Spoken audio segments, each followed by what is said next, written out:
Hi, I'm Etty, your wine curator here at Plonk Wine Club, and I'm very excited to share some really cool and really interesting wines that we've selected for you for your September shipment. So the first one comes from France. This is from the Rhone Valley, and it comes from an appellation called the Côte de Ventoux.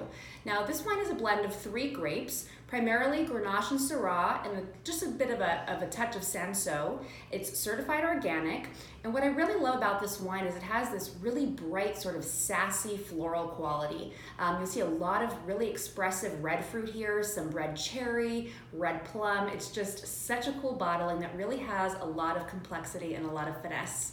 And the next one I wanted to tell you about comes from Austria. It comes from the region of Burgenland, and this wine is made by a great producer called Kernbauer, and it's made of 100% Blaufränkisch. Now, Austria is mostly known for their white wines. You'll see a lot of Grüner Veltliner and Riesling, but I particularly love their red wines, and this wine is made of one of Austria's sort of most famous indigenous varieties. Now, Blaufränkisch can sort of range in style from light-bodied, sort of on the Pinot Noir end, to something a little bit fuller-bodied like a Syrah. And this particular example sort of falls right down the middle. It's sort of medium-bodied, sort of right down the middle in terms of style, and it has some really, really interesting sort of exotic spice notes to it. So I see a lot of clove and allspice and star anise, a lot of really pretty blackberry fruit. It's just a really excellent example of this very typical and very indigenous grape from Austria.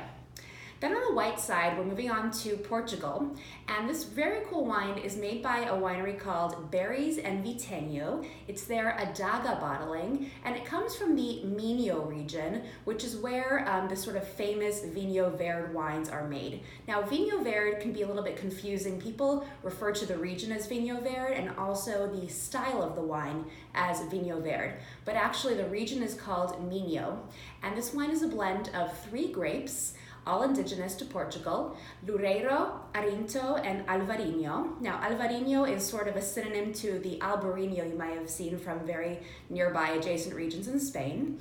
And this wine is sort of very, very stereotypical for this area. You see a lot of like sort of salty minerality. It's steely, it's racy, it's super bright, very refreshing. It's just a really, really great dry farmed and sustainably grown example of this variety. So hopefully you'll enjoy these really cool wines for September, and we'll see you next month.